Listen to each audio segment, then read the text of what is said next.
لا أبرح حتى أبلغ مجمع البحرين أو أمضي حقبا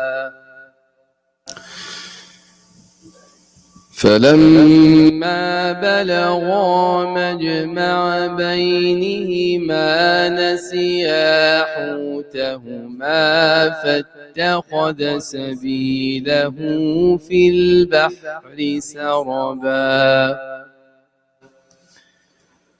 فلما جاوزا قال لفتاه آتنا غداءنا لقد لقينا من سفرنا هذا نصبا قال أرأيت إذ أوينا إلى الصخرة فإني نسيت الحوت وما أنسانيه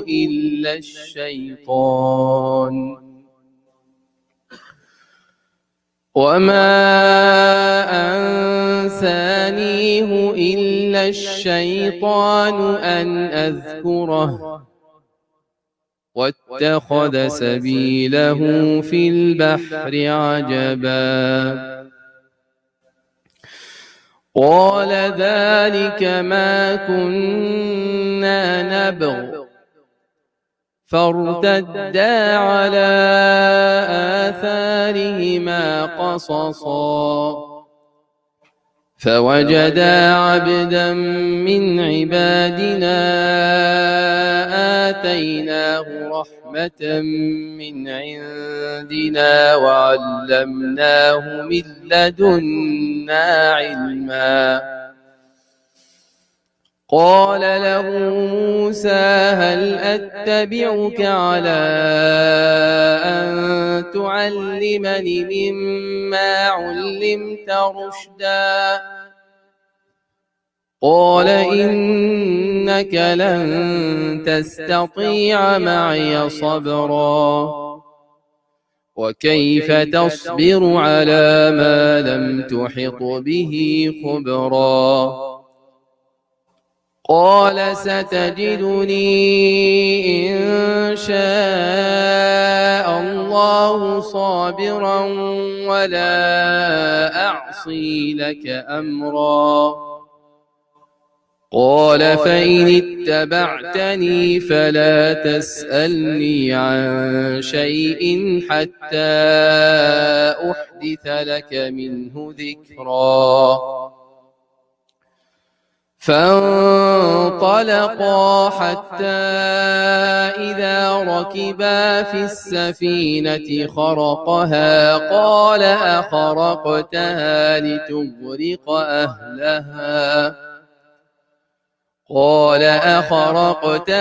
لتغرق أهلها لقد جئت شيئا إمرا قال ألم أقل إنك لن تستطيع معي صبرا قال لا تؤاخذني بما نسيت ولا ترهقني من أمري عسرا فانطلقا حتى إذا لقيا غلاما فقتله قال أقتلت نفسا زكية بغير نفس لقد جئت شيئا نكرا قال ألم أقل لك إنك لن تستطيع معي صبرا قال إن سألتك عن شيء بعدها فلا تصاحبني قد بلغت من لدني عذرا فانطلقا حتى إذا أتيا أهل قرية استطعما أهلها فأبوا أن يضيفوهما فوجدا فيها جدارا يريد أن ينقض فأقامه قال لو شئت لاتخذت عليه أجرا قال هذا فراق بيني وبينك سأنبئك بتأويل ما لم تستطع عليه صبرا أما السفينة فكانت لمساكين يعملون في البحر فأردت أن أعيبها وكان وراءهم ملك يأخذ كل سفينة غصبا وأما الغلام فكان أبواه صالحين فأردنا أن يبدلهما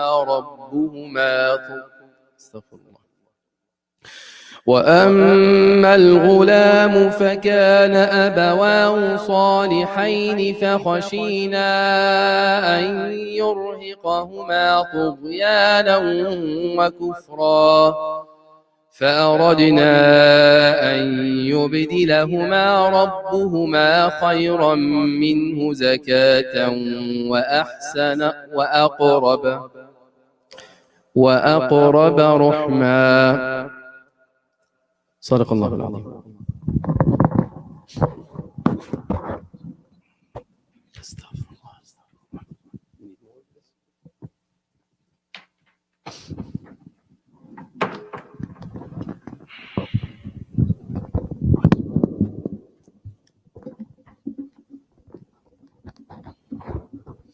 السلام عليكم.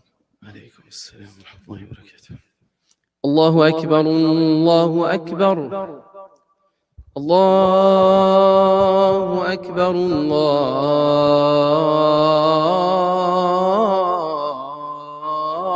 الله أكبر أشهد أن لا إله إلا الله أشهد أن لا إله إلا الله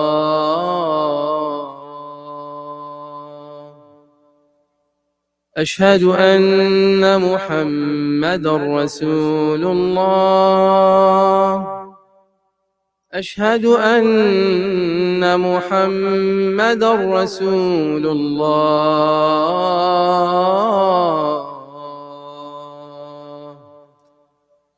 حي على الصلاة حي على الصلاة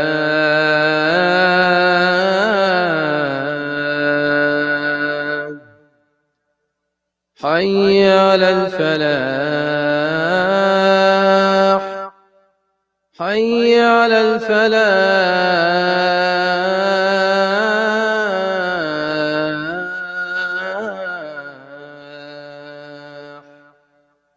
الله أكبر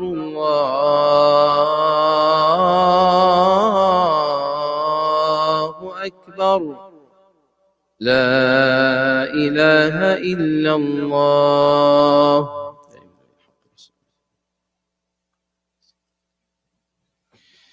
إن الحمد لله ونستعينه ونستغفره ونعوذ بالله من شرور أنفسنا ومن سيئات أعمالنا من يهدي الله فلا مضل له ومن يضلل فلا هادي له وأشهد أن لا إله إلا الله وحده لا شريك له وأشهد أن محمدا عبده ورسوله ونصلي ونسلم عليه وعلى آل بيته الطيبين الطاهرين وعلى أصحابه بجهدهم وتضحيتهم قام هذا الدين فرضي الله عنهم أجمعين. So we continue with our reflection on Surah Al-Alaq, and we were talking about returning back to reflecting upon what goes on within ourselves as human beings. And this is important, especially because we talked about the fact that Allah Tabaraka wa Ta'ala created the human being, and created the human being in stages. And so it's important for us to know that that is how life unfolds. All of us are at different stages of life. And each stage is going to require of us certain things. Some of those things we'll learn by experience, and some of those things are necessary for us to take the lesson from Islam to know how to properly navigate or how to properly live. Allah Tabaraka wa Ta'ala says, خَلَقَ الْإِنسَانَ مِنْ عَلَقٍ, as we mentioned. So, we were created. And Allah Tabaraka wa Ta'ala also calls for us to reflect after telling us here that He created the human being from an alaq. And if you really want to understand how amazing that is, when you start talking about biology, and I know sometimes when we talk about biology, people think it's comedy, but we're talking about biology. When we talk about the fertilization of the egg of the woman by the sperm, we know that that one sperm that fertilizes that egg, that is almost like a miracle that it happened, because there's so many that go to fertilize the egg. And when that egg is fertilized and that clot is in the womb, it goes through many stages. That's you and me. This is where we were at. We go through all these stages inside the belly of our mothers. And then within the belly, we begin to develop the ability to hear and the ability to see and these types of things. Even we can hear what's going on outside of the womb. That's how amazing the process is. We've reached a level of science where we can map this stuff out and we can see it with cameras. If you ever have some doubt about how amazing you are as a creation of Allah Tabaraka wa Ta'ala, that's a worthy usage of time on YouTube, so you can see that process. And your face is not apparent, like how are you going to be, and we don't know if you're going to be a boy or a girl, none of that. And then you start becoming yourself. And you start to take more and more form until the point that you get here. When I'm saying you get here, that you're born now and we can see you and you run around and you play. This is an important reality, just the way that you had nothing to do with your development in the womb, that you were guided to that. The same thing with our lives on the earth. We're guided to where we should be, except the difference is that once we leave the room, we only have a short period of time where we're not responsible. Once you hit the age of puberty, that responsibility begins, meaning that when you make decisions, you're accountable for those decisions.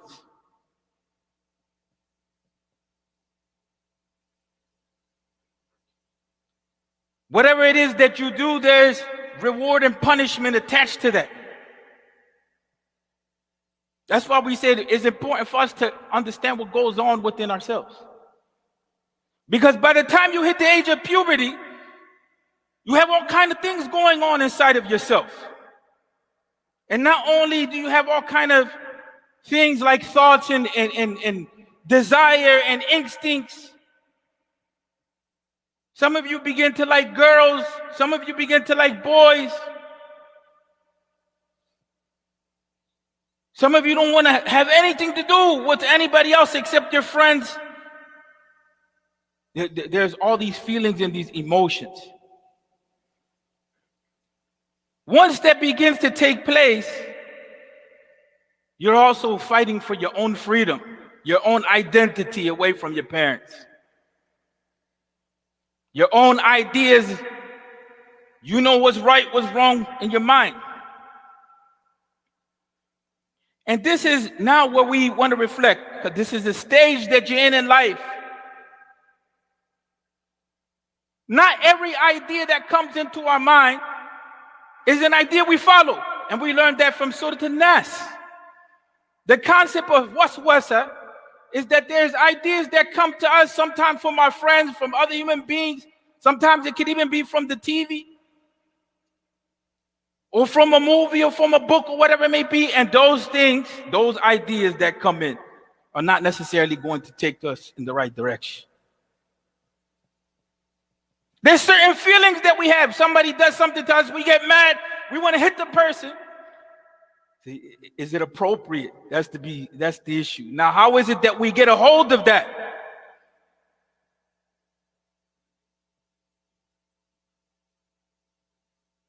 Islam is asking you to reflect upon yourself, but then it's not just leaving you like that you just keep reflecting upon yourself. Islam is asking you to reflect upon yourself, so when you think about where you came from, that you think about what your life is going to be, you think about what's going to happen afterwards. We try to mention something about death in every khutbah, so that we don't think that we're going to be in this world forever, and so that we don't think that what we did in this world, we won't come to account for that.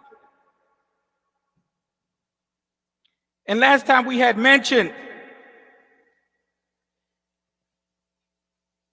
this is the point, that if you have a mind, the Quran is instigating for you to take a position on this. Quran, meaning the Quran wants you to take a position.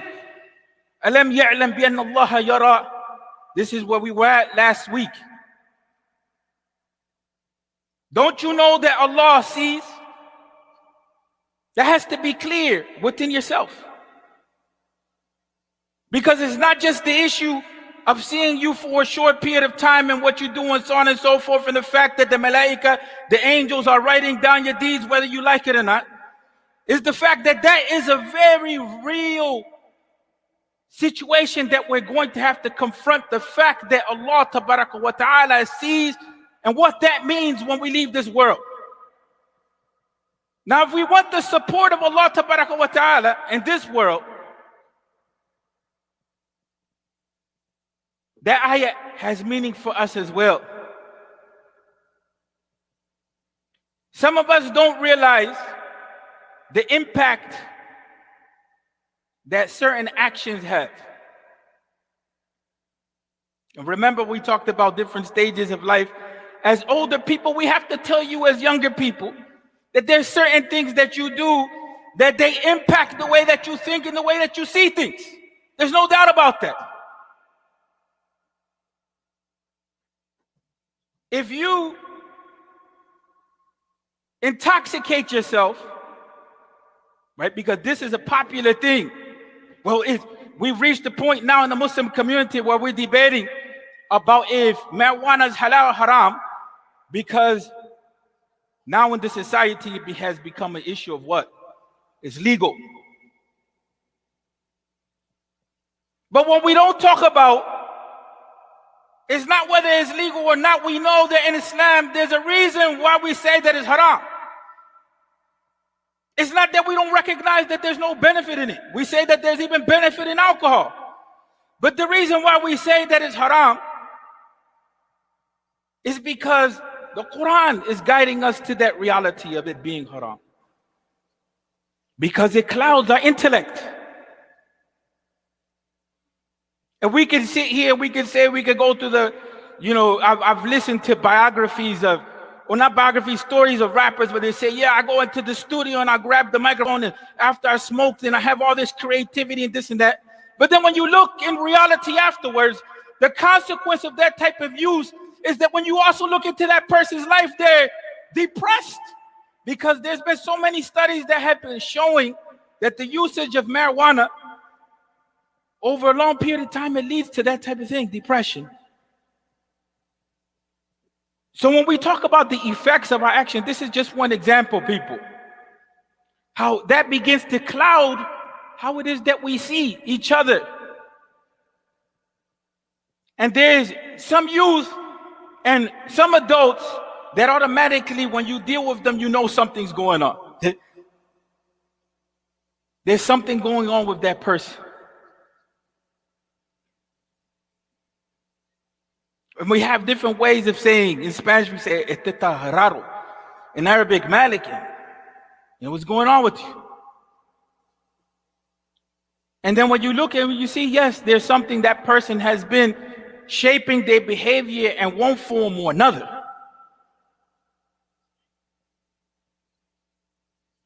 One brother, immediately, I told him, after a long period of counseling, you have an addiction to XYZ that you're doing on the internet. I've seen it before.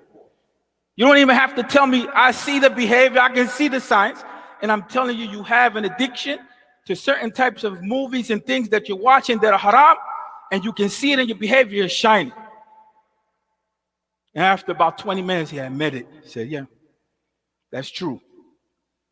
Whether we like it or not, we can sit and think this is boring or not, but this is a time when we begin to understand ourselves. There's actions that we do that will affect us and impact us, the way that we see life, the way that we see ourselves, the way that we see each other. So when the Quran is talking to us about different stages, and especially when we get to this point of puberty, puberty is one of those stages that now you're no longer a child that's not responsible before Allah wa ta'ala. Puberty is a stage now where you're responsible for what you do. Puberty is the stage where you begin, sin al-bulugh. It's the stage where now you begin to show that you can be responsible. It's the stage where you show now that you're getting ready for other things in life. So it's very important to keep your head clear. And like we said, what we learned from Surah An-Nas is not every idea that comes in our head is an idea that we follow. Not every idea that we listen to and is whispered to us is something that we follow. Just like it's not just only an idea, people. Not everything that's going on in the society, every trend, is something that we follow just because it's popular. This is the real meaning of freedom, that you know what it is, that you're deciding what it is that you're going to do. And you have to ask yourself, is it going to benefit me? Is it going to benefit others? Is it halal in Islam or not? Because the issue of halal and haram in Islam, like we mentioned a few khutbahs back, Allah tabaraka wa ta'ala doesn't need the deen from us. Allah tabaraka wa ta'ala doesn't need the salah from you. So it doesn't matter whether if you're praying because your parents are forcing you to pray or not. The prayer is for your own benefit. And if you don't understand your own benefit or what benefits you, then you're going to open yourself up to harming yourself. You need that prayer to clear your mind. You need that prayer to try to figure out what's going on. Well, I think I like her. I think I love her. But my parents don't know. But, what do I do? Who do I go to? I can't. How do you deal with all those emotions? How do you deal with the feelings that are inside? How do you make that decision? If you're not clear, and if you're not going to someone you can trust and guide you, who more to trust and to guide you than Allah wa ta'ala? The one who knows you, the one who desires good for you.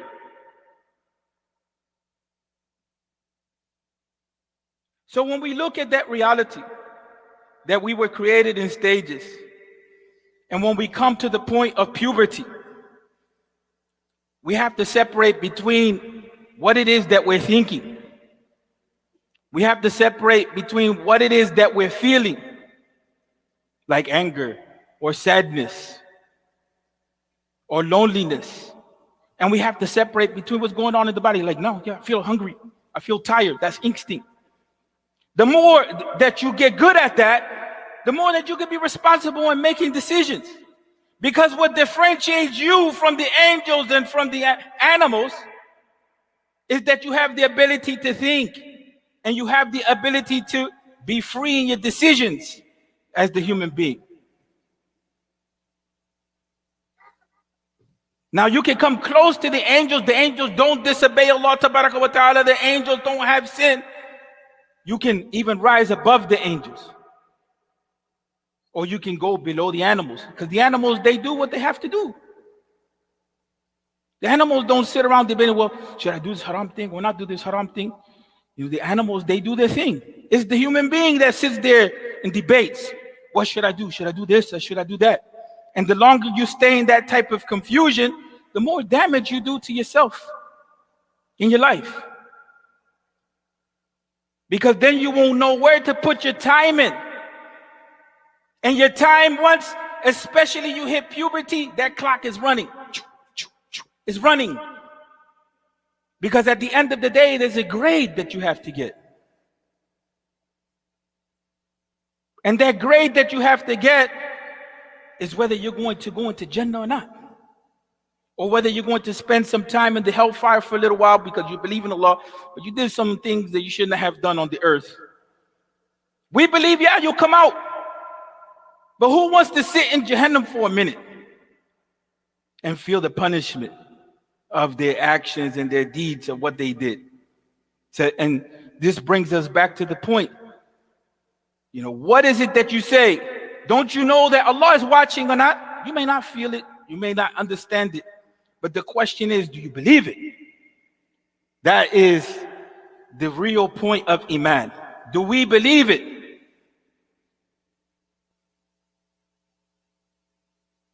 And once we believe it, it's not just in our minds only. And it starts to be a reality where I'm like, well, you know what? Allah is watching. Maybe I shouldn't do this like this. Maybe I should do it like this. Now the question comes to, how can you better your action? And we know the hadith of intention that's related by Umar radiallahu anhu. In that hadith, Umar tells us that the Prophet sallallahu alaihi wasallam said that actions are by intention. And if you want to understand the word niyyah, the easiest way to understand is, you know, those dates that we eat in Ramadan and stuff like that to break the fast. There's the pit, the nawah. What's inside the core of the date, that's heart. That's your intention. And if you want to understand the purity of intention, when we have gold and we want to purify it from what is not what? Part of it, we put it into the fire. And when we put it into the fire, what remains at the end will be the gold. Everything else that's not supposed to be from the gold will go. That's what we call ikhlas. Or the other example is honey.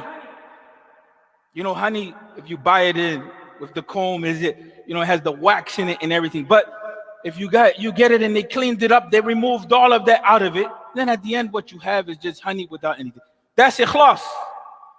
That's what we translate poorly as sincerity.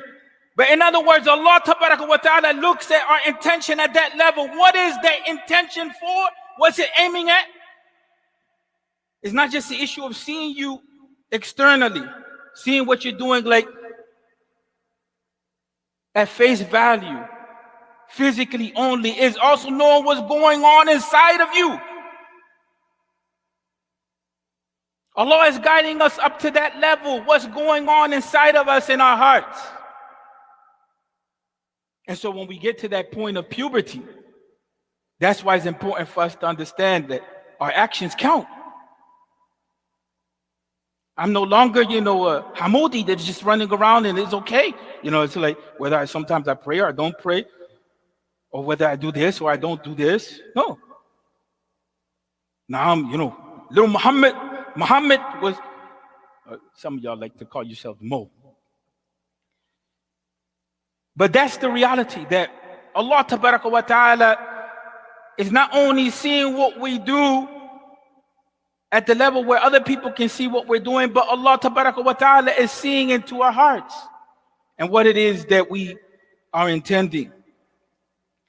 And so we said, when we hit that point of puberty, we have to be able to what?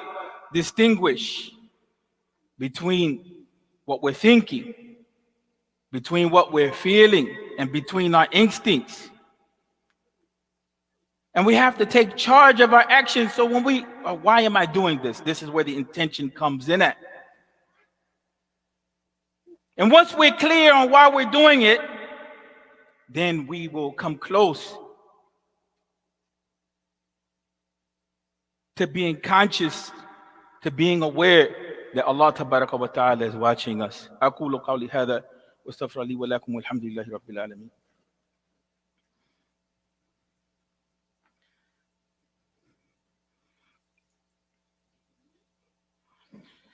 اللهم صل على محمد وعلى آل محمد كما صليت على إبراهيم وعلى آل إبراهيم وبارك على محمد وعلى آل محمد كما باركت على إبراهيم وعلى آل إبراهيم في العالمين إنك حميد مجيد. Please come up because people are coming in. Move up, please. Leave space for people to come in.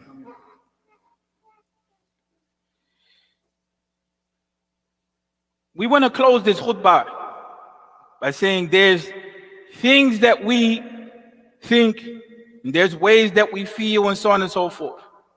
We've been mentioning this across different khutbah now for a few khutbahs. When we feel depressed,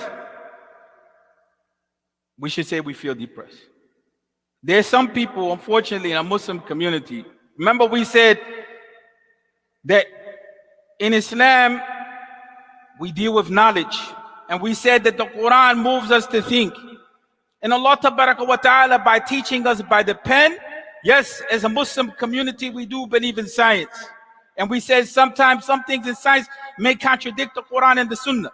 But one thing we have to stop doing as a community, and alhamdulillah that there's a younger crowd here that's dominant, is we have to stop thinking like things that like depression and mental health don't exist.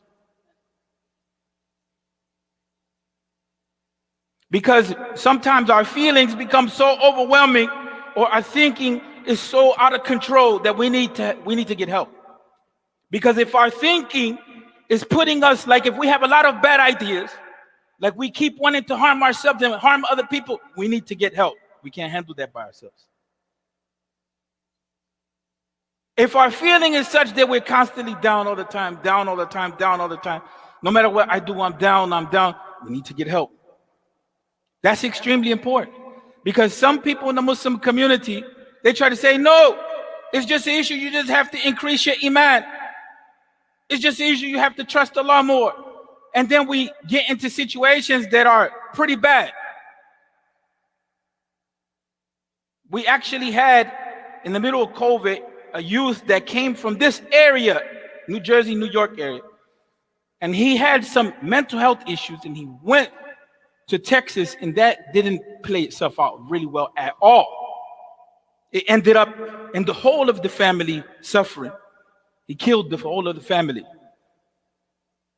Yesterday, somebody online was saying that issue, and actually, unfortunately, the brother's an imam. He's saying, you know, these depression pills don't work. Say, oh, I need to trust in the Lord. No, you need to get help. When we get to that point, we need to get help. It's the same thing when you get to the point of an addiction, when you're finding yourself addicted, whether to video games, or whether to eating, or whether to bad movies, or whatever it is. There's no shame in that. You just have to find the right person. That's why we said, here is the open door, even if you can't go to your parents. But to stay in that day after day, day after day, day after day, year after year, so you get 30 years, 40 years, and you live with that all your life. Or you are, going through that as a youth, and then all of a sudden you become an enemy to yourself and your own family. We can't have that. That's not a proper or a mature or a responsible way to understand life. So not everything that we go through inside, we listen to. We got to understand that. Not every feeling we follow, not every idea we follow, right? And that's why it's important to think the right things and to feel in the right way, right? That's the purpose of Iman, to elevate us and to help us and to guide us. We ask Allah wa ta'ala to give us hidayah. We ask Allah wa ta'ala to alleviate our hearts. We ask Allah wa ta'ala to heal those from us who are sick. We ask Allah wa ta'ala to give us a sense of happiness and joy. We ask Allah wa ta'ala to make school easy for us. We ask Allah wa ta'ala to facilitate for us our rizq. We ask Allah wa ta'ala to give us understanding. And we ask Allah wa ta'ala for the sweetness of Iman. Aqimus salah.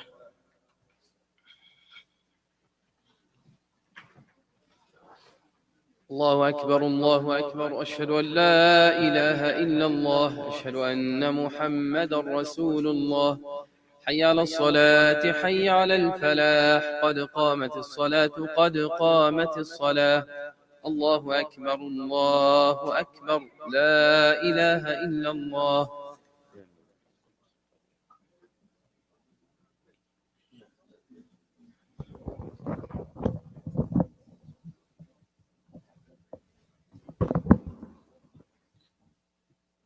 الله أكبر.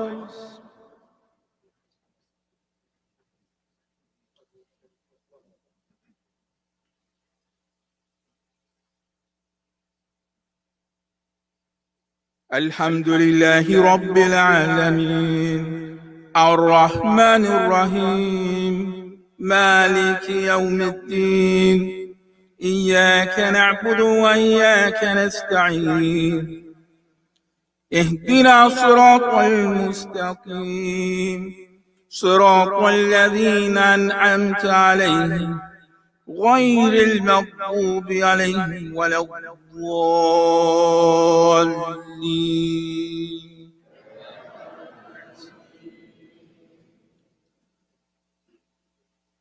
والعصر إن الإنسان لفي خسر إلا الذين آمنوا وعملوا الصالحات وتواسوا بالحق وتواسوا بالصبر.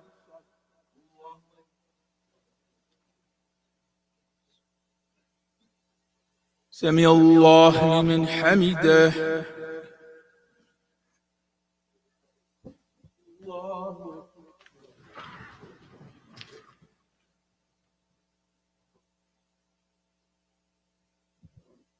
الله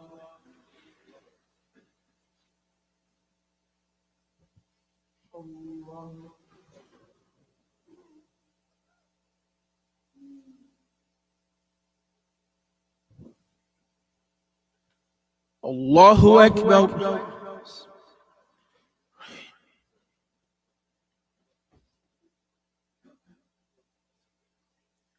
الحمد لله رب العالمين الرحمن الرحيم مالك يوم الدين إياك نعبد وإياك نستعين اهدنا صراط المستقيم صراط الذين أنعمت عليهم غير المغضوب عليهم ولا الضالين.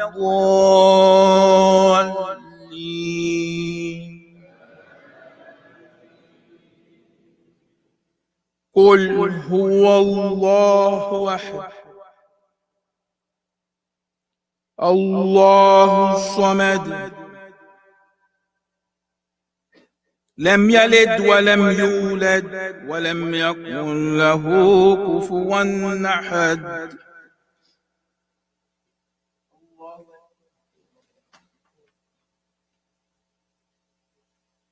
سمع الله لمن حمده.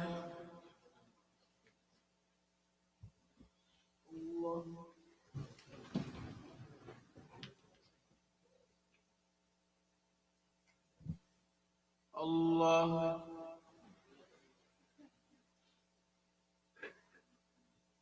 الله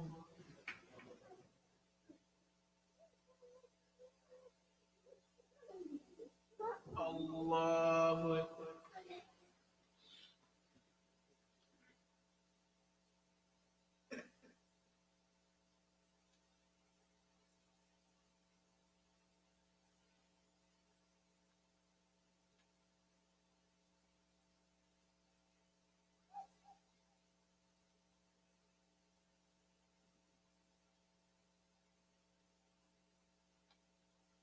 السلام عليكم ورحمة الله. السلام عليكم ورحمة الله.